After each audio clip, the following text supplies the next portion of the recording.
జీవితాంతం అటే ఉంటాం. కేదార్నాథ్కి వెళ్ళి కేదార్నాథ్ నుండి ఇంకా పైకి వెళ్ళిపోయి అక్కడనే ఉండిపోతాం. మా ఇద్దరి జీవితాలు మేము గడుపుతున్నాం. ఎందుకు మా గురించి ఇంత ట్రోలింగ్ చేస్తూ ఇంత విమర్శిస్తున్నారు? మీకేం అవసరం? మా బతుకులు మేము బతుకుతున్నాం కదా, మా జీవితాన్ని మమ్మల్ని బతకనివ్వండి. ప్లస్ అదే కాక వర్షిని ఈరోజు బలిస్తుంది, అలాగే వర్షిని అఘోరి దగ్గర లేదు, ఇలాంటి తంబ్లైన్స్ పెట్టుకోవడం మానేయండి. నేను ఈమె దగ్గరే ఉన్నాను, సేఫ్గా ఉన్నాను, చాలా హ్యాపీగా ఉన్నాం మేము. ఓకేనా, నన్ను ఎవరు బలించట్లేదు. అందుకే మేము ఇంకా ఆ 2 రాష్ట్రాల్లోకి రావాలని చెప్పి అనుకోవట్లేదు. మేము ఆ బతికేది మేము బతుకుతున్నాము.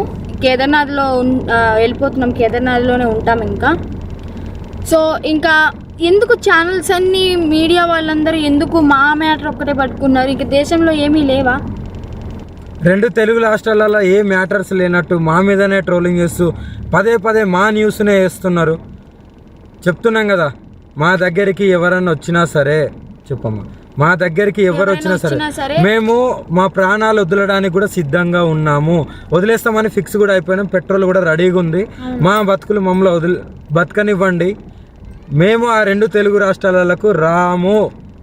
జీవితంలో ఇంకెప్పుడు కూడా ఆ 2 తెలుగు రాష్ట్రాలకు రాబోము కూడా. మేము ఇటే ఉత్తరాఖండ్లోనే ఉంటాం, ఉత్తరాఖండ్లోనే ఉండిపోతాం కూడా.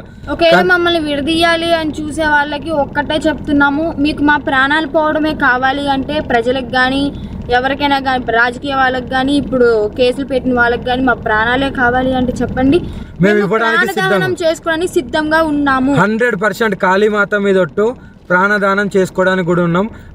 ఇప్పుడు మేము ఎప్పుడైతే మరణిస్తామో పెట్రోల్ పోసుకొని ఈ కార్తో సహా పోతాం కదా, అప్పుడు కూడా మళ్ళీ విమర్శించండి, అప్పుడు కూడా ట్రోలింగ్ చేసుకోండి. 2 ప్రాణాలు పోవడానికి, ప్రత్యేకంగా 2 ప్రాణాలు పోవడానికి ఎవరైతే ట్రోలింగ్ చేస్తున్నారో, ఎవరైతే విమర్శిస్తున్నారో, ఎవరైతే కేసులు పెడుతున్నారో, ఎవరైతే వ్యతిరేకంగా చూస్తున్నారో వాళ్ళందరికీ చెప్తున్నాము. దొంగ కేసులు పెట్టిన వాళ్ళకి కూడా చెప్తున్నాము, 2 ప్రాణాలు పోవడానికి మీరే కారణం. మీకు మా ప్రాణాలు పోతే మీకు ఆనందం అనిపిస్తుంది అంటే దానికి కూడా మేము సిద్ధంగా ఉన్నాము. త్వరలోనే ప్రాణాలు కూడా వదిలిపోతాం. ఎవరైనా మమ్మల్ని పట్టుకోవడానికి వచ్చినా, మా దగ్గరికి వచ్చినా సరే మా ప్రాణాలు వదలడానికి సిద్ధం. అలాగే అసత్య వాక్యాలు చేసే వాళ్ళు కూడా చెప్తున్నాము, ఇది ఆపితే బాగుంటుంది. ట్రోలింగ్స్ కూడా ఆపితే బాగుంటుంది. నేను ఈమె దగ్గర సేఫ్గా ఉన్నాను. మా బతుకు మమ్మల్ని బతకనివ్వండి. మేము బతుకుతున్నాం కదా, మేము మీ రాష్ట్రాలలో కూడా రాము కదా, ఎందుకు మమ్మల్ని బతకనియట్లేదు? మీరు 2 ప్రాణాలు కోల్పోతున్నారు, చూసుకోండి, జాగ్రత్త. రేపటి రోజున మీ ఇంట్లో వాళ్ళు కూడా ఉంటారు. మీడియాలో ఇంకా ఘోరంగా మా గురించి ఏదైనా వస్తే మేము ప్రాణదహనం అయితే చేసేస్తాము. మేము కూడా ఓపిక ఎంతవరకు ఉండాలో అంతవరకు ఉంటుంది. మేము కూడా సహించలేకపోతున్నాము. ఏంటి అసలు ఆ మాటలు ఏంటి, ఆ తంబ్లైన్స్ ఏంటి, వాళ్ళు మీడియా ముందుకు వచ్చి ప్రెస్ మీటింగ్లు పెట్టి వాళ్ళు మాట్లాడే మాటలు చాలా అంటే చాలా ఘోరంగా ఉన్నాయి. మీరు అనుకుంటున్నారేమో కానీ వాళ్ళు అలాగే అంటారు, చనిపోరని. 100% ఆ వీడియో కూడా మీకు పంపిస్తాను, ఎలా మరణిస్తున్నాం అనేది. ఎవరైనా సరే మమ్మల్ని ఇప్పటికి కూడా మా న్యూస్ ఆపకపోతే మా బతికేది మేము బతుకుతున్నాం కదా. అక్కడైతే లేం కదా 2 రాష్ట్రాల్లో, మీకు మా వల్లే ఇబ్బంది కదా. మేము అక్కడ లేం కదా మీ కళ్ళ ముందు, కానీ మేము రాము కదా, మీకు అదే కావాలి కదా. మేము రాము 2 రాష్ట్రాలల్లో, మేమేదో ఉత్తరాఖండ్కి వెళ్ళి బతుకుతాము.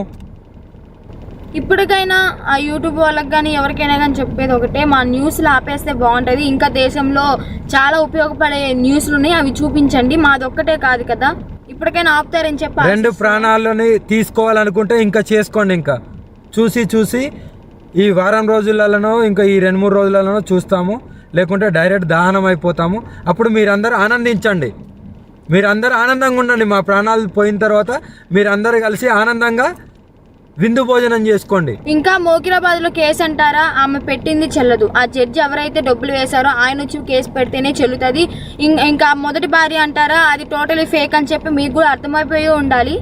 అర్థమై ఉంటుందేమో అనుకుంటున్నాము. అది టోటలీ ఫేక్, 100% ఫేక్. రుజువులు లేనిదే ఆమె ఎందుకు మీడియా ముందుకు వచ్చి మాట్లాడుతుంది?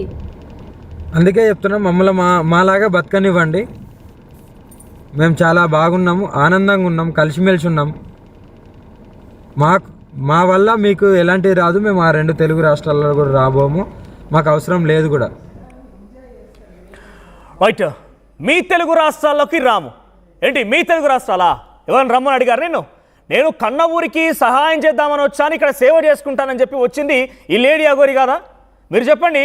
సికింద్రాబాద్లో ముత్యాలమ్మ ఆలయంలో ఆ విగ్రహ ధ్వంసం తర్వాత ఎవరైనా వెళ్ళి అఘోరి నువ్వు రామ్మా అని పిలుచుకొచ్చారా? నేను తెలుగు రాష్ట్రాలను కన్న ఊరికి సేవ చేసుకుంటానని చెప్పి వచ్చింది ఈ లేడీ అఘోరి. సనాతన ధర్మాన్ని కాపాడడానికి వచ్చిందని చెప్పింది లేడీ అఘోరి.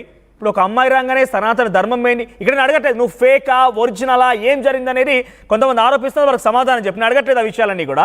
అడిగేది ఒకటే సూటిగా, ఒక అమ్మాయి రాగానే సనాతన ధర్మం రక్షిస్తానని చెప్పిన నీ మాటలు ఏమైపోయాయి? ఒక అమ్మాయి రాగానే ఇక్కడ ఏదో ఉద్ధరించడానికి వచ్చాను, కన్న ఊరిలో సేవ చేసుకుంటానని చెప్పినటువంటి నీ మాటలు ఎక్కడ పోయినాయి?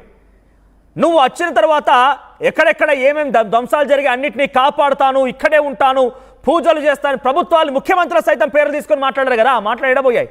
అంటే నేను వచ్చిన పని అయిపోయింది అన్నట్టుగా ఆ అమ్మాయిని తీసుకొని వెళ్ళిపోవడం అని నేను వచ్చిన పని. అమ్మాయి కోసం మీరు వచ్చింది, ఇక నేను వెళ్ళిపోతాను కేదార్నాథ్లో ఏదో వెలగదీస్తానన్నట్టుగా మాట్లాడుతున్నారు. సో డెఫినెట్గా అంటే ఎదుర్కోవాల్సిందే, ఏదో తప్పించుకొని పారిపోతాను, ఇవన్నీ కూడా ఎమోషనల్ బ్లాక్మెయిల్ కిందకి వస్తాయి.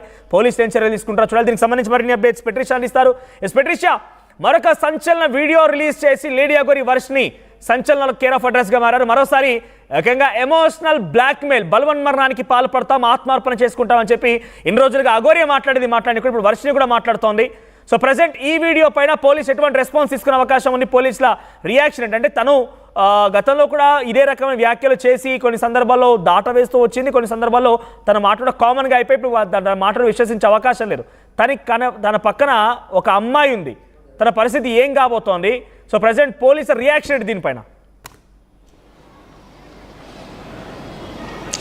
ఎస్, ఇప్పటికే లేడీ అఘోరి ఒక వీడియో రిలీజ్ చేసింది. చాలామంది ట్రోలింగ్ చేస్తున్నారు, విమర్శిస్తున్నారు.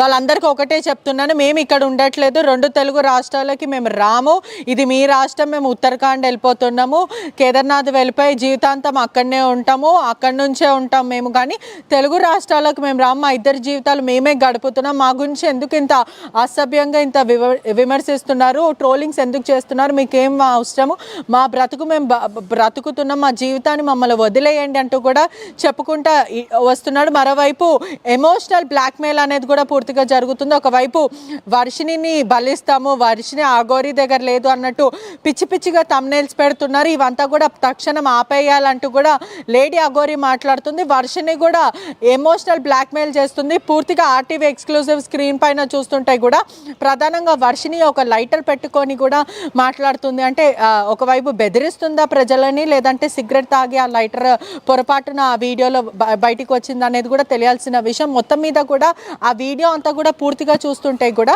మోకిలా పోలీస్ స్టేషన్లో ఎవరైతే వినీత అన్న మహిళ కంప్లైంట్ ఇచ్చిందో ప్రధానంగా అనేక సెక్షన్స్ కింద కేసులు నమోదు చేయడం అయితే జరిగింది. చీటింగ్ కేసు, మనీ ఎక్స్‌ప్లాయిటేషన్, ఇవన్నీ కేసులు కూడా ప్రధానంగా నమోదైనాయి.